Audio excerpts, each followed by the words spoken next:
What is up, YouTube? Today we are going to be reacting to a highly requested video, which is Larry Lurr's Is Pikachu Really Busted video that came out, it looks like about a month ago from recording it, literally 1 month to the day. So I'm going to be reacting to that. Me, of course, Mr. Pikachu is busted. I wanted to just talk about that. But again, go check out Larry Lurr's video. Go subscribe to his channel. He puts out a lot of content. I would appreciate it, and he would as well. So anyway, let's get into the video. Pikachu is a very interesting character in Smash Ultimate. A lot of top players seem to believe he's one of the best, if not the best character in the game, but his tournament results don't reflect this at all. Hey, I take offense to that. In terms of popularity in the competitive scene, Pikachu does not have many top representatives compared to previous games where a character is considered to be the best. Facts. I want to take a deeper look at the character and figure out if Pikachu is really busted. Ooh! Oh, you didn't show the pop-off? I'm upset. To start this off, I want to first look at Pikachu's strengths as a character. Unsurprisingly, he has a tremendous amount of strengths. Let's go Pikachu. Overall, Pikachu has the best recovery in the game. The combination of his far-traveling Skull Bash and Quick Attack usually means he can be close to touching the Blast Zone and make it back without even the use of his double jump. Facts. Quick Attack. That's one of the reasons I think Pikachu's recovery is either the best or second best recovery in the game, because without a double jump, he goes so far, whereas a character like Bayo, who has an amazing recovery, needs her double jump. And that's why it's either Pikachu or Pac-Man, because both of them, like Pac-Man does a side B up and then trampoline, and he gets super far, and Pikachu does Skull Bash Quick Attack and it goes super far, so. It's a wide variety of angles, having a hitbox, and the fact that you have the option to move once or twice with it gives Pikachu an immeasurable amount of mix-ups and angles to recover from. This makes it difficult to consistently two-frame our edgeguard Pikachu because not only is it hard to determine exactly where Pikachu will recover from, but when he'll do it. If the opponent is above him while he's recovering, he can go on the offensive and attack them with Thunder, which in the position you'd normally land the attack in probably won't kill, but at least it'll tack on damage and make it easier for you to come back on stage. Depending on if the stage has walls like Kalos or Yoshi's Story, it can also add another variable you would have to worry about while Pikachu is off stage. This is because Pikachu can wall jump and or uses Thunder Jolts, having them ride up the stage while he's recovering, making it more difficult to cover certain options. His amazing recovery assists in his ability to edgeguard opponents as well. Facts. It allows him to go much further off stage in order to harass the opponent and easily move back. He dies at 34! His can be used to cover an option without him actually being there and adds additional pressure to what is already a horrendous position to be in as the opponent. His downer and forward air are incredible moves for edgeguarding because of their knockback and how long-lasting the hitboxes are. Facts. If the opponent tries to recover high over Pikachu, he has an option for that as well with Thunder. Love Thunder. For what it does, the hitbox comes out pretty fast, and if the opponent gets hit around the very top of the attack, they can get spiked into the second hit of Thunder, which can kill, or even die from the spike alone. If they get hit by the Thunder hitbox but don't get spiked, they'll be sent upward, which isn't very strong, but can kill depending on how high up the opponent is. And yeah, it's really good for that situation. If people don't have jumps and you Thunder them, which isn't very strong, really quick. If people don't have jump and get put in that situation, they literally have to either immediately choose recover high or recover low. That's really rough because in this case, if Mario chooses to recover high and the Pikachu doesn't go for forward air and just jumps backwards, then you just forward smash and kill them. Which is really, really, really good. It's something I've been starting to do more.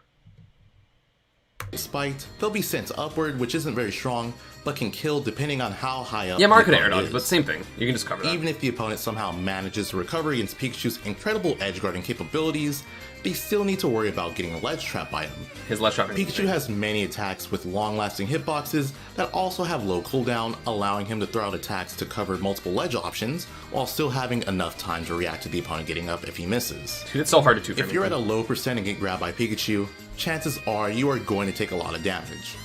He has a combo that pretty much loops into itself where he does a down throw into neutral air, and he combos that into another down throw or up tilt, which will combo into a neutral air again. Pikachu rinses and repeats this until the opponent is at a percent where it doesn't work anymore, and he has to continue the combo another way. Normally, the continuation of that combo will result in the opponent being off stage, or they have the potential to lose their stock off of one guess, DIing one part of the combo incorrectly, or just being in a horrible spot making the combo inescapable. Normally, my edgeguarding flowcharts are so good. Just being in a horrible spot making the I feel combo like that's not appreciated enough. Normally not as damaging as the combo I mentioned. Pikachu has other follow-ups that don't involve grab, but can still put the opponent in a horrible position by carrying them off stage. 27 into death. When it comes to kill power, knockback-wise, Pikachu does not have super strong kill moves. But when it comes to getting that one additional hit to take the opponent's off while they're close to the blast zone, Pikachu excels. It's true. Like I said earlier, a lot of Pikachu's combos do a very good job of carrying the opponent off stage, which is a horrible spot to be in as the opponent because of Pikachu's exceptional edge guarding. There are even some moments where Pikachu can get a guaranteed kill at low percent from a combo that carries the opponent to the blast zone. It's true. For vertical kills, Pikachu has an up smash that's pretty quick and has solid kill power.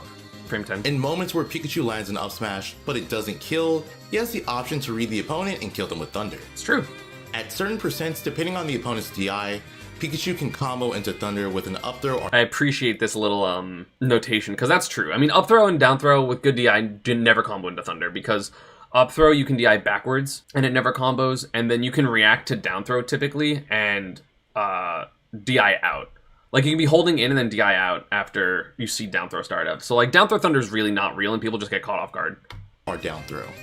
Past those percents, Pikachu can kill with dash attack or up throw. Love dash attack. When it comes to playing neutral, Pikachu has the tools that can allow him to effectively approach just about every character. I feel like the one thing he did forget in terms of kill potential was down smash. Down smash is so good at getting kills, not only because it sends close to the blast zone, like it sends out at a pretty good angle, but also it's just strong. Like, I've killed light characters with like 80 rage at like 90 at the ledge by just doing their down smash, which is crazy. Mobility wise, Pikachu has above average speed, making it easier for him to chase or run away from most of the cast. His Thunder Jolts are a projectile that he can throw out and run alongside, giving him the ability to combo off of it or pressure the opponent if it hits. Facts. His Quick Attack can also be a hard to react to burst option, landing mix-up, or getaway option. If Pikachu manages to hit the opponent with a Quick Attack, it is possible for him to start a combo off of it. Something interesting about Pikachu is that he has really good out of shield options behind him. Both his back air and up air come out on frame 4 from behind, have good range, and are good low percent combo starters. True. Pikachu is a very tiny character with a small hitbox, making him one of the most difficult characters to hit. There are some moments where Pikachu's hitbox will pancake after an attack, which makes it impossible for some characters to get a guaranteed punish on those attacks, even the back air pancake is the dumbest Pikachu pancake. That and maybe just like lull neutral fall, just like hard landing pancake, because like so few moves can scoop up Pikachu on his back air. Like, you need to basically either grab him or have like an up B at a shield that like hits the ground. Otherwise, like, Pikachu's back air doesn't even scoop up Pikachu's back air. Like, if I landing back air, or if another Pikachu landing back air is my shield behind me, I cannot back air to punish it. Like, you literally don't have a punish, which is crazy. So, I talked about Pikachu's strengths as a character. Let's talk about some of his weaknesses. His most glaring weakness as a character is his lightweight. That's true. He's currently the 8th lightest character in the game, meaning it does not require very much damage to take a stock from Pikachu.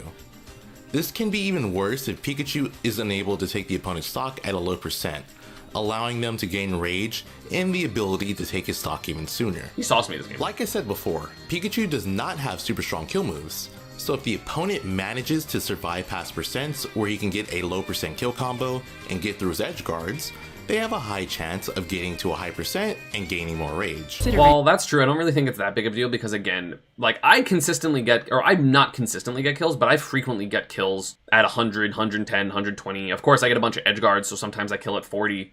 Up air bridges are something he didn't really touch on. Like, up air bridges kind of push his character over the edge because now suddenly I'm getting kill combos at 40. And also, of course, you do have, as they mentioned, the edge guarding. You end up getting up throw, dash attack, stuff like that. But when Pikachu has rage too, because like one thing that kind of mitigates how light you are is the fact that Pikachu can very often not get hit. Like, Pikachu can choose when to get hit, when to not get hit. A lot of times. So you can kind of really easily avoid a lot of characters' kill moves. So, I mean, I've lived consistently, not consistently, but like I've lived frequently against characters that have really good kill potential, like Snake, up till down throw, up tilt percent. I've lived against Lucina until like 150 because they just can't hit me with a kill move. Like, I'm only getting hit by forwarders, basically, or like dancing blades and stuff, or like ground moves. So that's a really big deal, in my opinion, is the fact that Pikachu can play defensive versus characters, like not like necessarily camping, but just like making sure that he throws a move out safely, right? And then if they can't kill you, then suddenly Pikachu with rage, that's broken because all your forward air is going to be killing earlier. Your edge guards are dumb. Forward smash is crazy. You have Nair down smash killing like even heavy characters at like 110 at the ledge. Nair up smash is going to kill way earlier. Of course, you have up throw rage. Like, it's really good. Another notable flaw Pikachu has is his range. While he does have fairly quick and disjointed attacks, they don't make up for his short range. This can make it difficult for Pikachu to combat characters that have more range and or disjointed attacks than his in neutral. Ouch. And That hurt. those are all the notable flaws I see Pikachu having. I thought it was just like 2. It's light and range. And then even then, range is oftentimes mitigated by T-Jolt and Quick Attack. Like, the reason that Pikachu struggles with characters like Ness, Game & Watch, and Mario is because they don't have to worry about T-Jolt, which is amazing because T-Jolt's one of Pikachu's best moves. It's either his second or first best move.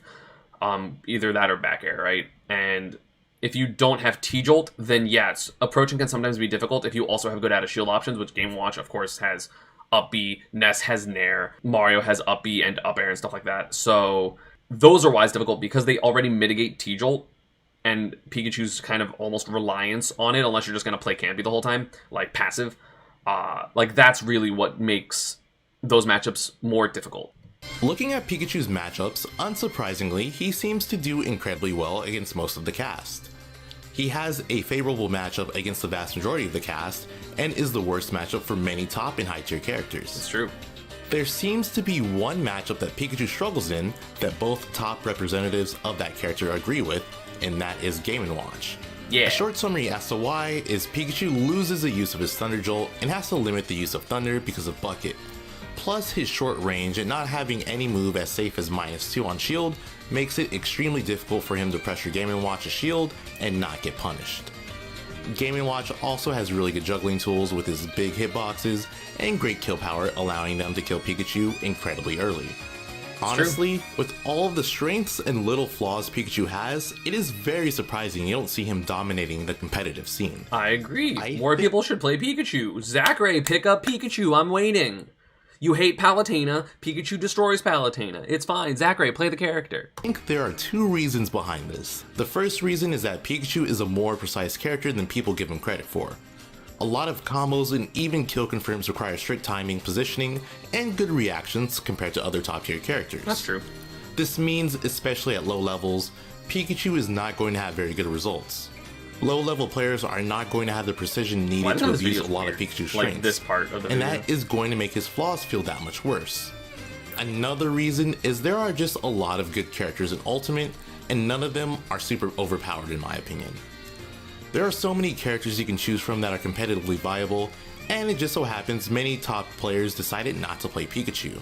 That's a big point, and I answer this a lot on stream, and people ask why why don't more people play Pikachu? It's because in this game, like in every other Smash game, there is clearly a best character. Pikachu in 64 is clearly the best. Fox in Melee, well, nowadays Martha's getting up there, but like in general, like the top 2 or 3 characters in Melee, right? Like Fox, Marth, like Falco probably. Like you can play all those characters and kind of be fine. In Brawl, you had Meta Knight and Ice Climbers. In Smash 4, you had Bayo and Cloud.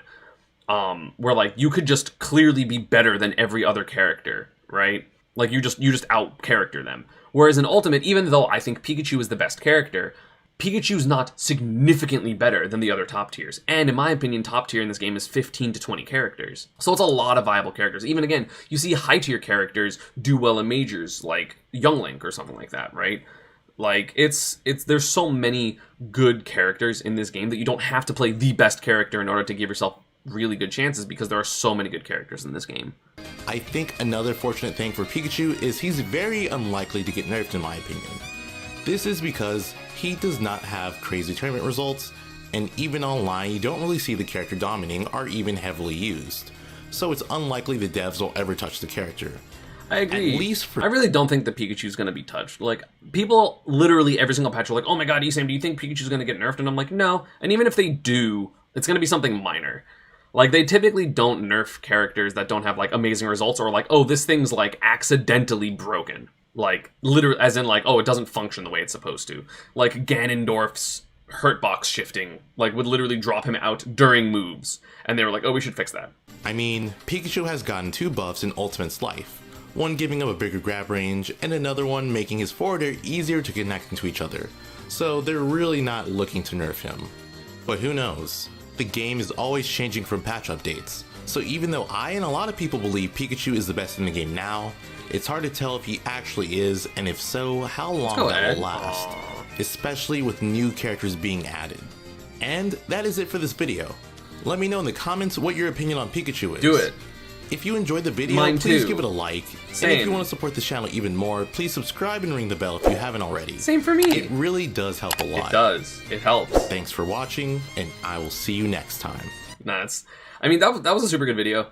I think he outlined stuff very well. I think he even could have countered some of the quote-unquote bad points of Pika, because he was like, this is the good part, this is the bad part. You know what I'm saying? So that's some good shit.